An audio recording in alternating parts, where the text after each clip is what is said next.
I got every workout from 1983 until 1997. Every single workout, every rep, every set. Preparation notes for Mr. Olympia and all these things. This worked, this didn't work. So very analytical, writing everything, analyzing, studying. His training diary was his life, and that was him. He knew if he followed X, it would equal Y, and that's what's been proven. He totally believed what he was doing was right. He had no doubts. That's half the battle. If you believe in something, you can make it happen. Blood and guts is just to the level where no one's willing to go. I mean, that's what it's about. Turn the body inside out, no matter what it takes. He wasn't going to stop. He was a train.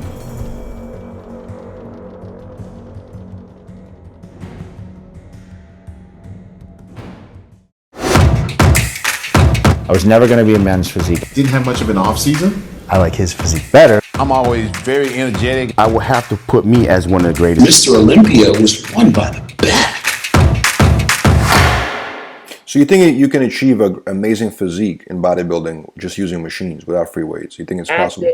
Later on in your career. Not in the beginning, though. No. In the beginning, you got to go balls. You got to turn your body inside out. You got to go nuts. You got to go heavy. You got to train like an animal. Then you get to a certain point where you start to pull back. You got to start pulling back. You got to get a little bit smarter. Again, use this instead of this. But in the beginning, it's definitely a big plays a big difference, right? You have to build the foundation. Absolutely, just like building a building. You can make it the most beautiful building in the world, but you got to have a strong foundation, or it's going to fucking collapse.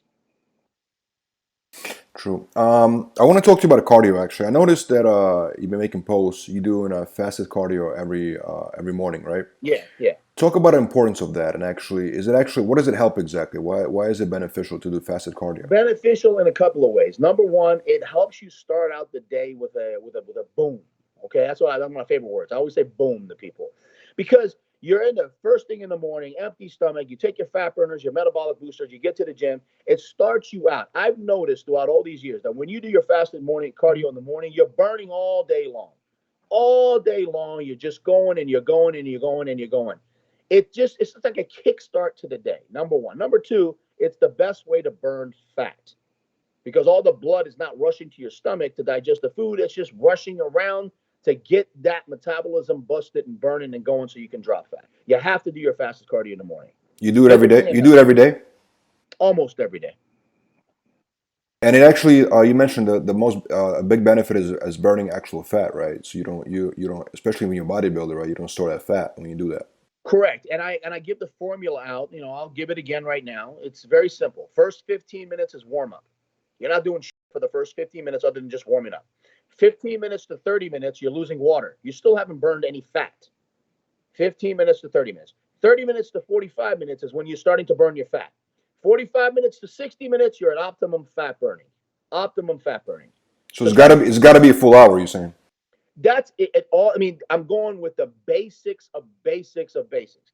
You have to put genetics into the factor too. I have clients right now like Scott in Tulsa, Oklahoma, or Ali Reza down in Richmond, Virginia.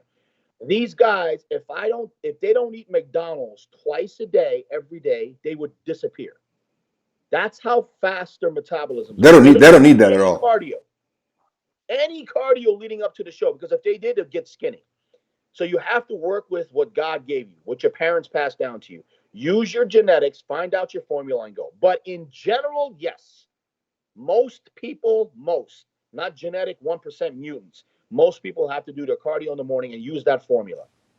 Did you used to do cardio when you were competing in those days? Had to. Chad Nichols 101. Had to. Chad was suffering. Conditioning. How do you get shredded glutes? Okay, anybody can get shredded glutes, but if you want cross-striated, grainy, sucked-in, crazy, what we had in the 90s, cardio. You got to pay your dues. It's funny. Vlad, I used to do cardio with my eyes closed. I was so messed up. I was so hungry. I was so tired that I would hire someone the last 4 weeks to stand next to me and make sure that I don't go to sleep, I don't pass out. If I start to lean to one side, he would punch me, so I would open my eyes again and keep going. That's crazy, man. That's what we had to go through to get it to that point, to that level of conditioning. When Dorian says he couldn't walk backstage at the Mr. Olympia. You want to know why? Because he had no fat left on the bottom of his feet. The padding on the bottom of his feet were gone. So it was skin, bone, floor. I know that feeling. I had that same feeling at the Olympia. I was like, my feet are killing me. You know why? Because I had nothing left on the bottom of my feet. That's the level of conditioning you need to get to. That's crazy, man. I was talking to Kevin Levrone, was basically saying the same thing. He did cardio twice a day, and when he was competing, that's and look at the level of conditioning. You have to look at the hell that we went through. Nowadays, it's I'll just take more thyroid, I'll just take more growth, I'll just take more of this, I'll take this peptide, I'll take that peptide, and I don't have to do my cardio.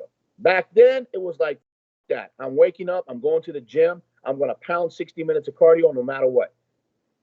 You know, and then I mean, listen, I could go through a litany, a list of people, things that I used to do to get me through these stuff. God bless Nicole. I had a girlfriend named Nicole, a good friend of mine, and she would hop in front of me on the treadmill and just stand there and talk to me for 60 minutes just to get my mind off of how much suffering I was going to. right. Do what you got to do. Wow, that's amazing. That's crazy. Yeah. What do you think is the best diet right now for somebody who wants to be fit, you know, in the bodybuilding industry? Like, as far as there's so many different diets, there's so many different trends. There's keto, right? And there's carnivore, then there's veganism, whatever, right? What do you? Cycling. How does that work exactly? Again, figure out your formula. But if you want just a basic formula of how it works, 2 days on, 1 day off. Okay, Monday and Tuesday go low carbs. When I say low carbs, I mean 50 grams or lower. Okay, and on the third day, on a Wednesday, bump it up, triple, 150, 200, 350 grams of carbs. When you do this, you're constantly shocking your system. Eventually, you figure out your own formula. There are some people that I got to do 3 days low, 1 day high. Then there's some people who got to go 0, 0, keto days. You go 0, 0, and then you bump them back up again. You find out what your formula is and you work with that. But in general, 2 days on, low, 1 day high. And that works the best because you burn fat that way?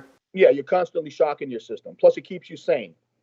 And then I always give my clients, if they did exactly what I told them to do, and by the end of the week, and I feel like they're exactly where they need to be, 1 cheat meal on a Friday night for the last meal, just to keep them sane. Again, it's a shock to the system. They wake up the next day. They feel like, oh, my God, I cheated. I better get there. And then it kind of wakes them back up again, and it keeps them going.